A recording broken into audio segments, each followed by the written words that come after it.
ನಮಸ್ಕಾರ ಎಲ್ರಿಗೂ. ಇವರು ಭೋಜರಾಜ್ ಅಂತ ನಮಗೆ ತುಂಬ ಆತ್ಮೀಯರು. ಅಪ್ಪ ಅವರ ಸಾಹಸ ಡಾಕ್ಟರ್ ವಿಷ್ಣುವರ್ಧನ್ ಅವರ ಕಟ್ಟ ಅಭಿಮಾನಿ. ಸುಮಾರು 17 ವರ್ಷಗಳಿಂದ 2007ರಿಂದ ಸತತವಾಗಿ ಅಪ್ಪ ಅವರ ಹುಟ್ಟುಹಬ್ಬವನ್ನು ತುಂಬ ಸಕಾರಾತ್ಮಕವಾಗಿ ಆಚರಿಸ್ತಾ ಬಂದಿದ್ದಾರೆ. ವಿದ್ಯಾರ್ಥಿಗಳಿಗೆ ಪುಸ್ತಕಗಳನ್ನು ಕೊಡ್ತಾ ಇದ್ದಾರೆ, ಅನ್ನದಾನ ಮಾಡ್ತಾ ಇದ್ದಾರೆ. ಈ ಒಂದು ಸಕಾರಾತ್ಮಕ ಕೆಲಸಕ್ಕೆ ಆ ಭಗವಂತ ಇನ್ನಷ್ಟು ಮತ್ತಷ್ಟು ಶಕ್ತಿ ಕೊಡಲಿ ಅಂತ ನಾನು ಆ ದೇವರಲ್ಲಿ ಪ್ರಾರ್ಥಿಸ್ತೀನಿ.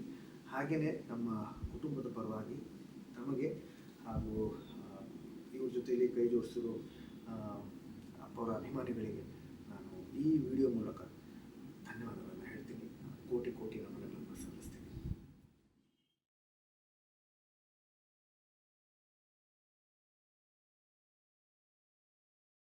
ಡಾಕ್ಟರ್ ವಿಷ್ಣುವರ್ಧನ್ ಅವರು ಮೊದಲನೇದಾಗಿ ಒಬ್ಬ ಸರಳ ವ್ಯಕ್ತಿ. ಸುಮಾರು 1980ರಲ್ಲಿ ಕೆಲವೊಂದು ಫಿಲಮ್ಗಳನ್ನ ನೋಡ್ತಾ ನಾವು ಅವರ ವ್ಯಕ್ತಿತ್ವ, ಅವರ ಅಭಿನಯ ಇದನ್ನೆಲ್ಲ ತುಂಬ ಇಷ್ಟಪಟ್ಟು ಅವ್ರ ಬಗ್ಗೆ ತುಂಬ ಒಂದು ಒಲವು, ಒಂದು ಗೌರವ ಇಟ್ಕೊಂಡಿದ್ದು. ಅವ್ರು ಬೆಳೀತಾ ನಡೆದ ದಾರಿ, ಅವರ ಸ್ನೇಹ ಜೀವಿತನ ಇವೆಲ್ಲ ಕೂಡ ತುಂಬ ಜನರಿಗೆ ಒಂದು ಒಳ್ಳೆ ಗುಣವಂತ ಅನ್ನೋ ವ್ಯಕ್ತಿತ್ವ ಹೊಂದವರೇ ವಿಷ್ಣುವರ್ಧನ್ ಅವರು. ಡಾಕ್ಟರ್ ರಾಜ್ಕುಮಾರ್ ಅವರ ಒಡನಾಟ ಇದೆಲ್ಲ ತುಂಬ ಚೆನ್ನಾಗಿ ಇಟ್ಕೊಂಡಿದ್ರು. ಹಾಗೂ ಅಂಬರೀಷ್ ಅವರ ಜೊತೆ ಅವರ ಬಾಂಧವ್ಯ, ಸರಳ ಸಜ್ಜನ ವ್ಯಕ್ತಿ ವಿಷ್ಣುವರ್ಧನ್ ಅವರು. ಅವರ ಚಿತ್ರಗಳು ಕೂಡ ಒಂದು ಸಬ್ಜೆಕ್ಟ್ ಅಂದರೆ ಒಂದು ವಸ್ತುಸ್ಥಿತಿನ 4 ಜನಕ್ಕೆ ಅದರಿಂದ ಅರ್ಥಕೊಳ್ಳೋ ಥರ, ಬೆಳೆಯೋ ಥರ ಇತ್ತು ಫಿಲಮ್ಗಳು ಮಾಡ್ತಾಯಿದ್ರು.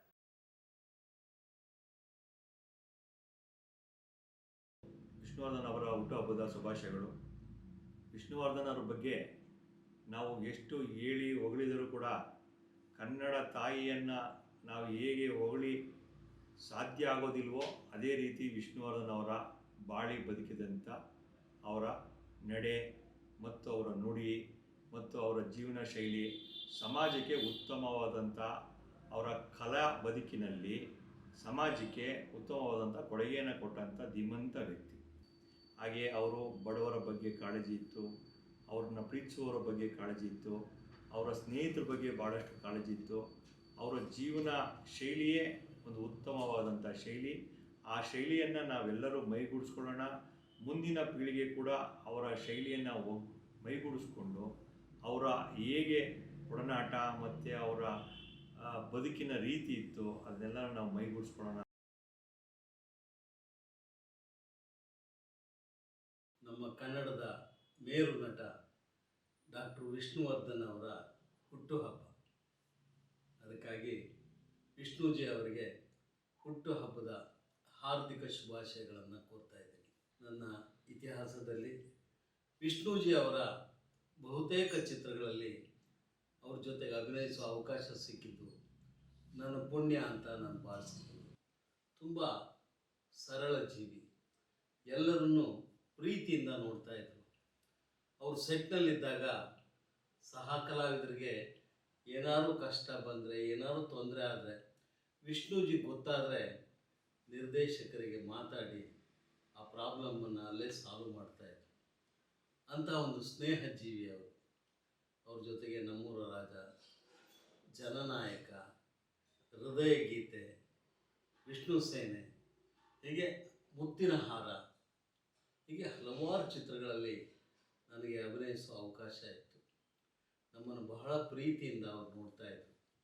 ಅಂತಹ ಒಂದು ಮೇರು ನಟನ ಜೊತೆಗೆ ನಮಗೆ ಅಭಿನಯ ಮಾಡೋಕ್ಕೆ ಅವಕಾಶ ಸಿಕ್ಕಿದ್ದು ನನ್ನ ಪೂರ್ವಜನ್ಮದ ಪುಣ್ಯ ಅಂತ ಭಾವಿಸಿದ್ದೀನಿ. ಹುಟ್ಟುಹಬ್ಬದ ಹಾರ್ದಿಕ ಶುಭಾಶಯಗಳನ್ನು ಕೊಡ್ತಾ ಇದ್ದೀನಿ.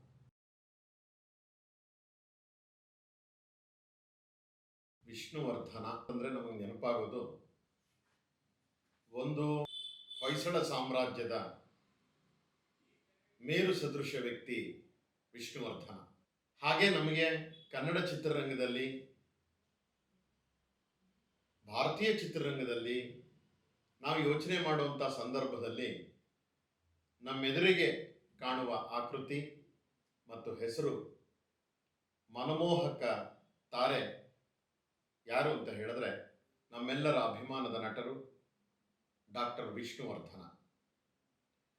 ಹೇಗೆ ಹೊಯ್ಸಳೇಶ್ವರನ ವಿಷ್ಣುವರ್ಧನ್ನ ಚರಿತ್ರೆ ಗಟ್ಟಿಯಾಗಿ ನಿಂತಿದೆಯೋ ಅದೇ ರೀತಿ ಕನ್ನಡ ಚಿತ್ರರಂಗದಲ್ಲಿ ವಿಷ್ಣುವರ್ಧನ್ ಅವರದ್ದು ಒಂದು ಚರಿತ್ರೆ, ಅಳಿಸಲಾಗದಂತಹ ಒಂದು ಚರಿತ್ರೆ. ನಾವೆಲ್ಲ ಅವರ ಚಿತ್ರಗಳನ್ನು ನೋಡ್ತಾ ಬಂದವರು. ಆ ಚಿತ್ರಗಳಲ್ಲೂ ಕೂಡ ಅನೇಕ ಆದರ್ಶಪ್ರಾಯವಾದಂತಹ ಪಾತ್ರಗಳನ್ನು ಅವರು ಅಭಿನಯ ಮಾಡಿದ್ದಾರೆ. ಒಬ್ಬ ವ್ಯಕ್ತಿ ಭೌತಿಕವಾಗಿ ನಮ್ಮ ಜೊತೆ ಇಲ್ಲದೇ ಇರ್ಬೋದು, ಅದು ಯಾವತ್ತೂ ಶಾಶ್ವತ ಅಲ್ಲ.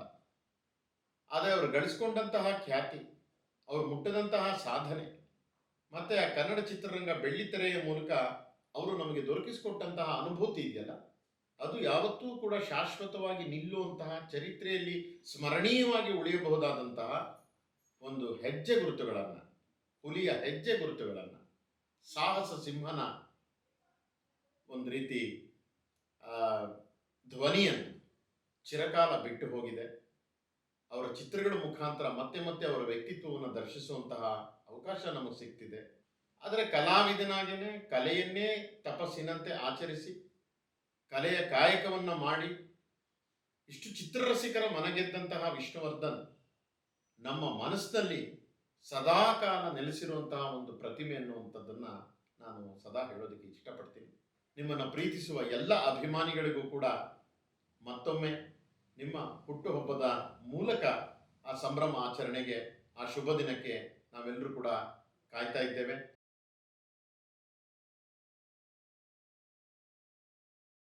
ನಮಸ್ಕಾರಗಳು. ನನ್ನ ಹೆಸರು ಭೋಜರಾಜ್ ಅಂತ. ನಾನು ಚಿಕ್ಕ ವಯಸ್ಸಿನಲ್ಲಿ ಮೊಟ್ಟ ಮೊದಲ ಒಂದು ಥಿಯೇಟರ್ ಸಿನಿಮಾ ನೋಡಿತ್ತಂದರೆ ಅದು ಸಾಕಷ್ಟು ವಿಷ್ಣು ಸರ್ ಮೊದಲ ಸಿನಿಮಾ ಹೃದಯ ಗೀತೆ. ಆವಾಗ ನನ್ನ ಚಿಕ್ಕ ಬಾಲ್ಯ ವಯಸ್ಸಿರುತ್ತೆ. ಆವಾಗ ನನ್ನ ಸಿನಿಮಾ ನೋಡಿದ ತಕ್ಷಣ ನನಗೇನೋ ಒಂಥರ ಇನ್ಸ್ಪೈರ್ ಆಗಿ ಊರ ಕಡೆ ಮದ್ದು ಆಟೋದಲ್ಲಿ ಬಂದು ಅನೌನ್ಸ್ ಮಾಡ್ತಾಯಿದ್ರು. ಯಾವುದೇ ಸಿನಿಮಾ ಫಸ್ಟ್ ಬಂದ ತಕ್ಷಣವೇ ನಾವು ಸಿನಿಮಾ ನೋಡೋಕ್ಕೆ ಸ್ಟಾರ್ಟ್ ಮಾಡಿದೆ. ಅಲ್ಲಿಂದ ನೋಡ್ತಾ ನೋಡ್ತಾ ನೋಡ್ತಾ ನಾನು ಅವರ ಫುಲ್ಲು ಇನ್ಸ್ಪೈರ್ ಅಭಿಮಾನಿ ಹಾಗಾಗಿ ಕನ್ವರ್ಟ್ ಆಯ್ತಾ ಬರ್ತಾ ಬರ್ತಾ ಸ್ಕೂಲು, ಕಾಲೇಜು, ಅದಾದ ನಂತರ ಬೆಂಗಳೂರು ಸಿಟಿಗೆ ಬಂದೆ. ಬೆಂಗಳೂರು ಸಿಟಿಗೆ ಬಂದರೂ ಕೂಡ ಅವಳು ಕೂಡ ಥಿಯೇಟರ್ ಫಸ್ಟ್ ಸಿನಿಮಾ ರಿಲೀಸ್ ಆದ ತಕ್ಷಣ ಇಮಿಡಿಯೇಟ್ಲಿ ಅವತ್ತು ಎಷ್ಟೇ ಗಲಾಟೆ ಆಗಲಿ, ಎಷ್ಟೇ ಇದಾಗಲಿ, ಟಿಕೆಟ್ ಸಿಗದೆ ಇದ್ರು ಎಷ್ಟೇ ದುಡ್ಡು ಕೊಟ್ಟು ಸಿನಿಮಾ ನೋಡಿದ್ದೀನಿ. ಯಾಕಂದರೆ ನಾನು ಅಷ್ಟು ಅಭಿಮಾನಿ, ಅವರ ಇದರ ಅಭಿಮಾನಿ ಇದೆ. ಕಾರಣ ಒಂದೇ, ಅವರಿಂದ ಒಳ್ಳೆ ಗುಣ, ಅತ್ಯುತ್ತಮವಾದ ಹೃದಯವಂತ ಅಂತ ಹೆಸರು ತಕ್ಕನಾಗಿ ಇರೋಂಥ ವ್ಯಕ್ತಿ ಅಂದರೆ ಅದು ನಮ್ಮ ಸಾಹಸ ವಿಷ್ಣು ಸರ್. ಒಂದು ಕಂಪ್ನಿ ಕೆಲಸ ಸೇರ್ಕೊಂಡಾದ್ಮೇಲೆ ಅವ್ರ ಸಿನಿಮಾ ಥಿಯೇಟರ್ ನೋಡ್ತಾ ನೋಡ್ತಾ ನೋಡ್ತಾ ನನಗೆ ಒಂದು ಆಸೆ ಹೊರತು ಇವ್ರ ಹೆಸರಲ್ಲಿ ಯಾಕೆ ನಾನು ವಿಷ್ಣುವರ್ಧನ್ ಸಂಘ ಮಾಡಬಾರ್ದು, ರಾಜೇಂದ್ರ ಬಂದು ನಾನು ಒಂದು ಸಂಘನ ಇದು ಮಾಡಿ ವಿಷ್ಣುವರ್ಧನ್ ಹುಟ್ಟುಹಬ್ಬ ಮಾಡ್ಬೇಕಂತ ನಾನೇ ಡಿಸೈಡ್ ಮಾಡಿದೆ. ಹಾಗೆ ಮಾಡಬೇಕಾದ ಸಂದರ್ಭದಲ್ಲಿ ನನ್ನ ಜೊತೆಗೆ ಸಪೋರ್ಟ್ ಮಾಡಿದಂಥವರು, ಈ ಸಹಾಯ ಮಾಡಿದಂಥ ಮಂಜಣ್ಣವರು, ಲಕ್ಕಣ್ಣವರು ಮತ್ತು ಶ್ರೀಧರಣ್ಣವರು, ಫ್ರೆಂಡ್ಸ್ಗಳು ಮತ್ತು ನಮ್ಮ ಅಣ್ಣ ತಮ್ಮಂದಿರು ಎಲ್ಲ ಸಪೋರ್ಟ್ ಮಾಡೋದ್ರಿಂದ, ಬಡ ಮಕ್ಕಳಿಗೆ ಪುಸ್ತಕ ಕೊಡೋದ್ರಿಂದ ಹಿಡಿದು ಒಂದು 50-100 ಜನಕ್ಕೆ ಅನ್ನದಾನ ಮಾಡೋದು, ಈ ಥರ ರೂಪಿಸ್ಕೊಂಡು ಬಂದೆ. ಇದಕ್ಕೆಲ್ಲ ಸಪೋರ್ಟ್ ಮಾಡ್ತೀನಿ ಅಂತ ನನ್ನ ಎಲ್ಲ ಅಣ್ಣ ತಮ್ಮಂದಿರು ಮತ್ತು ನಾನು ಅಕ್ಕಪಕ್ಕದವರಿಗೆ ತುಂಬ ಧನ್ಯವಾದ ಹೇಳ್ತೀನಿ. ವಿಷ್ಣುವರ್ಧನ್, ನಾನು ಸಣ್ಣಂದಿನಿಂದ ಅವರ ಅಭಿನಯ ತುಂಬ ಚೆನ್ನಾಗಿ ನೋಡಿದ್ದೀನಿ. ಸಾಮಾಜಿಕ ಒಳ್ಳೆ ಫಿಲಮ್ಗಳು, ಸಂಸಾರಿಕ ಫಿಲಮ್ಗಳೆಲ್ಲ ತುಂಬ ಚೆನ್ನಾಗಿ ಮಾಡಿದ್ದಾರೆ. ಅವರ ನಟನೆ ನಮಗೆ ತುಂಬ ಇಷ್ಟ. ಮತ್ತು ಇವತ್ತಿನ ದಿನಗಳಲ್ಲಿ ನಮ್ಮ ಸ್ನೇಹಿತನ ಒಬ್ಬ ವಿಷ್ಣುವರ್ಧನ್ ಅಭಿಮಾನಿ ಬರ್ತ್ಡೇ ನಾವು ಇವತ್ತು ಆಚರಣೆ ಮಾಡ್ತಾ ಇದ್ದೀವಿ. ಇದು ಒಂದು ಮುಂದಿನ ಒಳ್ಳೆ ಇದರಲ್ಲಿ ನಾವು ಬೆಳೆಸ್ಕೊಂಡು ಹೋಗ್ತೀವಿ ಅಂತ ಹೇಳ್ತೀನಿ.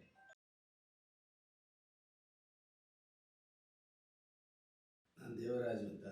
ಬಟ್ ನಾನು ವಿಷ್ಣುವರ್ಧನ್ ಅವ್ರನ್ನ ಫಸ್ಟ್ ಫಿಲಮ್ ನೋಡಿದ್ದು ನಾನು ನಾಗರಾವು. ಒಳ್ಳೆ ಕಲಾವಿದರು, ಭಾಳ ಅವ್ರ ಆ್ಯಕ್ಟ್ ನನಗೆ ಭಾಳ ಹಿಡಿತು. ಅವ್ರ ಅಭಿನಯ ಎಲ್ಲ ಹಿಡಿತು. ಅವರು ಸಾಮಾಜಿಕತೆಯಲ್ಲಿ ಹೇಗೆ ಮಾಡ್ತಿದ್ರು, ಪೌರಾಣಿಕರದಲ್ಲೂ ಅಷ್ಟೇ ಅವರು ಫಿಟ್ಟಾಗಿ ಚೆನ್ನಾಗಿ ಮಾಡ್ತಾಯಿದ್ರು. ನಾನು ಒಬ್ಬ ಅಭಿಮಾನಿ. ಅವ್ರ ಬರ್ತ್ಡೇ ಆಚರಣೆ ಮಾಡೋಣ ಅಂತೇಳಿ ನಾವು ಮಾಡಿದ್ವಿ.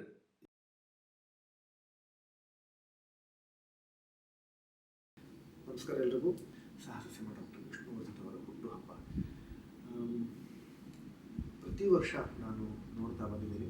ಅಭಿಮಾನಿಗಳು ತುಂಬ ಸಕಾರಾತ್ಮಕವಾಗಿ ಅವರ ಹುಟ್ಟುಹಬ್ಬವನ್ನು ಆಚರಿಸ್ತಾ ಬಂದಿದ್ದಾರೆ. ಈ ಬಾರಿ ಕೂಡ ಹಾಗೆಯೇ ಅವರ ಹುಟ್ಟುಹಬ್ಬವನ್ನು ಆಚರಿಸಿ ತಮ್ಮ ಕೈಲಾದಷ್ಟು ಸಹಾಯವನ್ನು ಮಾಡಿ ಸಮಾಜಕ್ಕೆ ಅಳಿವು ಸೇವೆಯನ್ನು ಸಲ್ಲಿಸಿ ಆ ಒಂದು ಕೆಲಸದ ಮುಖಾಂತರ ಅಪ್ಪ ಅವರ ಹೆಸರು ಇನ್ನಷ್ಟು ಮತ್ತಷ್ಟು ಅದು ಬೆಳೀತಾ ಹೋಗುತ್ತೆ. ಮುಂದಿನ ಪೀಳಿಗೆವರೆಗೂ ಅದು ತಲುಪ್ತಾ ಹೋಗುತ್ತೆ. ಜೊತೆಗೆ ತಮ್ಮ ಕುಟುಂಬದವರಿಗೆ ಅಂತಂದರೆ ವೈಯಕ್ತಿಕ ಕುಟುಂಬದವರಿಗೆ ಮುಂದಿನ ಪೀಳಿಗೆಗೆ ಕೂಡ ತಾವು ಮಾಡ್ತಾ ಇರೋ ಒಂದು ಸತ್ಕಾರ್ಯ ಏನಿದೆ ಅದು ಒಂದು ಸ್ಫೂರ್ತಿಯಾಗಿ ಉಳ್ಕೊಳ್ಳುತ್ತೆ. ಅಪ್ಪ ಅವರು ಕೂಡ ಸಾಹಸ ಸಿಂಹ ಡಾಕ್ಟರ್ ವಿಷ್ಣುವರ್ಧನ್ ಅವರು ಕೂಡ ಒಂದು ಪ್ರೇರಣೆಯಾಗಿ ಇರ್ತಾರೆ. ಹಾಗಾಗಿ ಮಗದೊಮ್ಮೆ ಈ ವಿಡಿಯೋ ಮೂಲಕ ನಾನು ತಮ್ಮಲ್ಲಿ ಕೇಳ್ಕೊತೀನಿ, ಈ ಥರದ ಒಳ್ಳೊಳ್ಳೆ ಕೆಲಸಗಳನ್ನು ತಮಗೆ ಗೊತ್ತು ಯಾವ ರೀತಿಯಲ್ಲಿ ಒಳ್ಳೊಳ್ಳೆ ಕೆಲಸಗಳನ್ನು ಮಾಡಬೇಕು ಅಂತ. ಸಮಾಜಕ್ಕೆ ಸಾಕಷ್ಟು ಒಳ್ಳೊಳ್ಳೆ ಕೆಲಸಗಳು ಮಾಡೋ ಅವಶ್ಯಕತೆ ಇದೆ.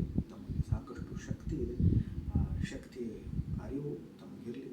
ಆ ಶಕ್ತಿಯಿಂದ ತಾವೆಲ್ಲರೂ ಒಂದಾದಾಗ ಅದು ಮಹಾಶಕ್ತಿ ಆಗುತ್ತೆ. ಆ ಮಹಾಶಕ್ತಿಯಿಂದ ಒಳ್ಳೊಳ್ಳೆ ಕೆಲಸಗಳನ್ನು ಮಾಡಿ ಅಂತ ನಾನು ನಮ್ಮ ಕುಟುಂಬದ ಪರವಾಗಿ ಕೇಳ್ಕೊತೀನಿ. ಹಾಗೆಯೇ ಈ ವಿಡಿಯೋ ಮೂಲಕ ತಮ್ಮೆಲ್ಲರ ಅಭಿಮಾನಕ್ಕೆ, ಅಪ್ಪವರ ಬಗ್ಗೆ ಇರತಕ್ಕಂತಹ ಅಭಿಮಾನಕ್ಕೆ, ಗೌರವಕ್ಕೆ ನಾನು ಕುಟುಂಬದ ಪರವಾಗಿ ಕೋಟಿ ನಮನಗಳನ್ನು ಸಲ್ಲಿಸ್ತೀನಿ. ಧನ್ಯವಾದಗಳನ್ನು ಹೇಳ್ತೀನಿ.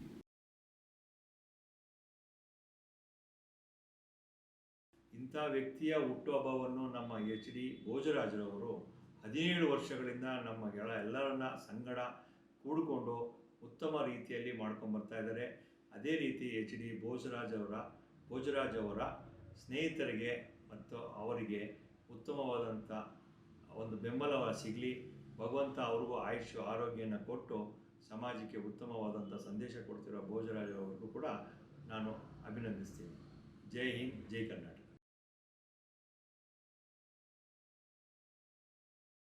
ಈ ಬಾರಿ ವಿಶೇಷವಾಗಿ ಸಾಯಂಕಾಲ ಸುಬ್ರಹ್ಮಣ್ಯ ನಗರದ ನಿಕಟಪೂರ್ವ ಸದಸ್ಯನಾದ ಮಂಜುನಾಥ್ ಅವರು ತಮ್ಮೆಲ್ಲರಿಗೂ ನಮಸ್ಕಾರ. ವಿಶೇಷವಾಗಿ ಡಾಕ್ಟರ್ ವಿಷ್ಣುವರ್ಧನ್ ಅವರ 74ನೇ ಹುಟ್ಟುಹಬ್ಬವನ್ನು ನಮ್ಮ ವಾರ್ಡ್ನಲ್ಲಿ ವಿಶೇಷವಾಗಿ ಆಚರಿಸುತ್ತಿದ್ದಾರೆ. ಕಳೆದ 17 ವರ್ಷಗಳಿಂದ ಭೋಜರಾಜ್ ಅವರು ಈ ಕಾರ್ಯಕ್ರಮನ ಸತತವಾಗಿ ಅವರೇ ಸ್ವಂತ ಖರ್ಚು ವೆಚ್ಚಗಳನ್ನು ಮಾಡಿಕೊಂಡು ಈ ಕಾರ್ಯಕ್ರಮಗಳು ಮಾಡ್ಕೊಂಡು ಬರ್ತಾರೆ. ಆದರೆ ಈ ಬಾರಿ ವಿಶೇಷವಾಗಿ ಇನ್ನೂ ಒಂದು ಮಟ್ಟ ಮುಂದೆ ಹೋಗಿ ಅನ್ನದಾನವನ್ನು ಏರ್ಪಡಿಸಿದ್ದಾರೆ. ತಾವೆಲ್ಲರೂ ಸಂಜೆ ಈ ಕಾರ್ಯಕ್ರಮಕ್ಕೆ ತಪ್ಪದೇ ಬನ್ನಿ. ವಿಷ್ಣುವರ್ಧನ್ ಅವರ ಹುಟ್ಟುಹಬ್ಬದ ತಾವು ಭಾಗವಹಿಸಿ.